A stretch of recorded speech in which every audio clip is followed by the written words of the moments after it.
పూజించడంచే ఏర్పడిన బ్రాహ్మణ, క్షత్రియ, వైశ్య, శూద్ర జాతులతో పోలుస్తారు.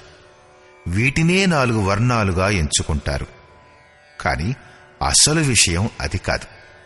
శాస్త్రకారుడు స్వయంగా క్షత్రియుడెవడు, వర్ణమేమిటి అన్నది వివరించాడు. ఇక్కడ అతడు కేవలం క్షత్రియుడనే పేరును మాత్రమే ఉచ్చరించాడు. కాని మున్ముందు 18వ అధ్యాయం వరకు ఈ ప్రశ్నకు సమాధానం ఇస్తూ వచ్చాడు.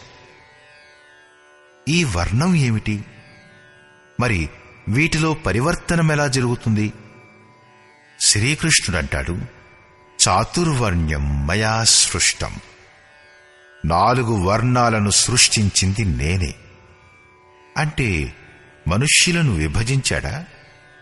శ్రీకృష్ణుడంటాడు, కాదు, గుణకర్మ విభాగశః. గుణాలు కారణంగా కర్మను 4 భాగాలుగా విభజించడమైంది. దేనినైతే విభజించారో ఆ కర్మ ఏమిటి అని చూడాలి. గుణాలు పరివర్తనశీలములు. సాధన యొక్క ఉచిత ప్రక్రియల ద్వారా తామసం నుంచి రాజసంలోకి, రాజసం నుంచి సాత్విక గుణాలలోకి ప్రవేశం దొరుకుతుంది. ఆఖరికి బ్రాహ్మణుడి స్వభావం చేకూరుతుంది. ఆ సమయంలో బ్రహ్మలో ప్రవేశం ఇప్పించగలిగే అన్ని యోగ్యతలు ఆ సాధకునిలో ఉంటాయి. వర్ణానికి సంబంధించిన ప్రశ్నకు ఇక్కడి నుంచి ఆరంభమై 18వ అధ్యాయంలో సమాధానం పూర్తవుతుంది.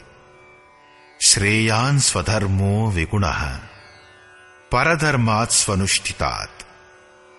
స్వభావం వలన ఉత్పన్నమయ్యే ఈ ధర్మంలో ప్రవృత్తమయ్యే సామర్థ్యం ఏ స్థాయిలోనున్నదైనా సరే, అది గుణరహితమైన శూద్ర శ్రేణికి చెందినదైనా సరే, అదే పరమ కళ్యాణాన్ని సాధించగలదు. ఎందుకంటే మీరు క్రమశః అక్కడి నుంచే పైకి వస్తారు అన్నది శ్రీకృష్ణుడి ఆలోచన. అంతకంటే పైన ఉన్నవారిని కాపీ చేయడం వలన సాధకుడు నష్టపోతాడు. అర్జునుడు క్షత్రియ శ్రేణికి చెందిన సాధకుడు. కాబట్టి శ్రీకృష్ణుడు ఇలా అంటాడు, అర్జున, స్వభావతః ఉత్పన్నమైన ఈ యుద్ధంలో ప్రవృత్తమవగలిగే నీ సామర్థ్యాన్ని తెలుసుకుని కూడా నీవు భయపడడం సరైనది కాదు. ఇంతకు మించి కళ్యాణకారకమైన ఇంకో కార్యం క్షత్రియుడికి లేదు. దీనిని స్పష్టం చేస్తూ మళ్లీ శ్రీకృష్ణుడు ఇలా అంటాడు,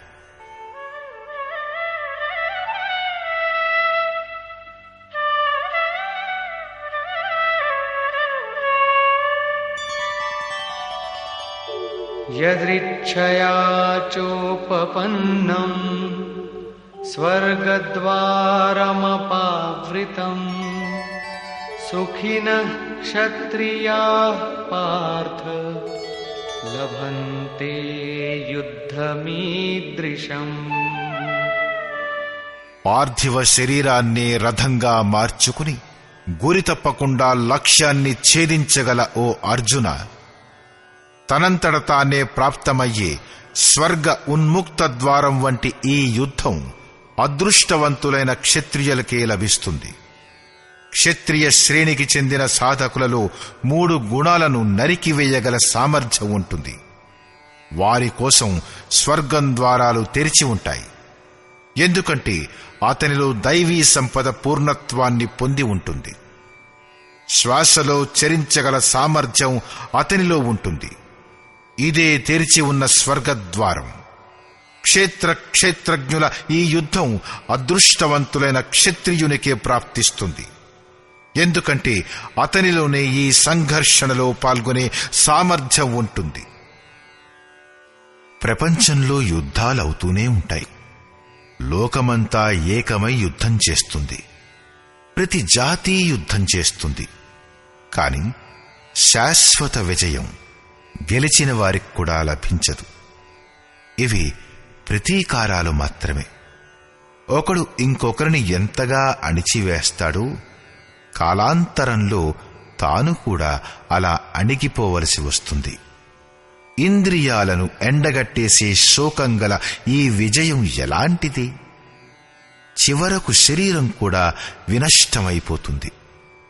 వాస్తవికమైన సంఘర్షణ క్షేత్రజ్ఞులదే. దీనిలో ఒక్కసారి విజయం ప్రాప్తిస్తే ప్రకృతి ఎల్లప్పటికీ నిరోధించబడుతుంది. పరమపరుడు పరమాత్ముడు కూడా ప్రాప్తిస్తాడు. అపజయం ప్రసక్తి లేనటువంటి విజయం ఇది.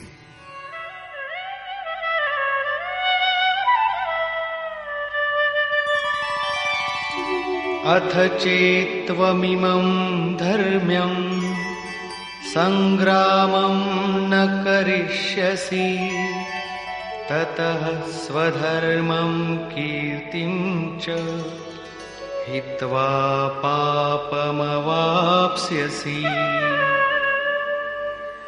నీవు ఈ ధర్మయుక్త సంగ్రామం అంటే శాశ్వత సనాతన పరమధర్మమైన పరమాత్మునిలో ప్రవేశం కలిగించే ధర్మయుద్ధం చేయకపోతే, స్వధర్మం అంటే స్వభావం నుండి ఉత్పన్నమయ్యే సంఘర్షణ చేయగలిగిన సామర్థ్యాన్ని, క్రియలో ప్రవృత్తమయ్యే సామర్థ్యాన్ని పోగొట్టుకుని పాపాన్ని అంటే జనన మరణాలను మరియు అపకీర్తిని పొందుతావు.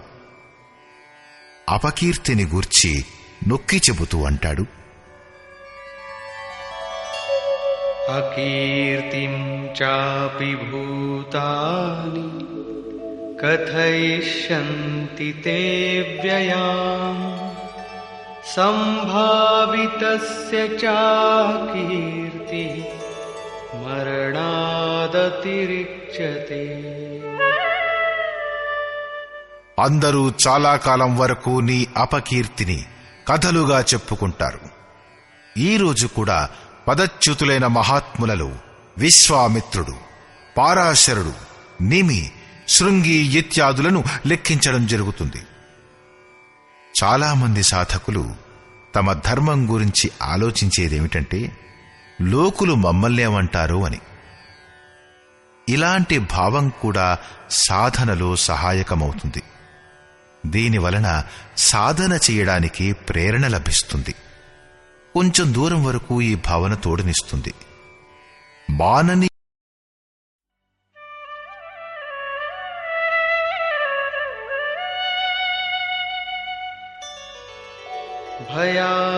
భయాద్రణాదుపరతం మౌస్యంతే త్వాం మహారథాః యేషాం చ త్వం బహుమతో భూత్వా యాస్యసి లాఘవం.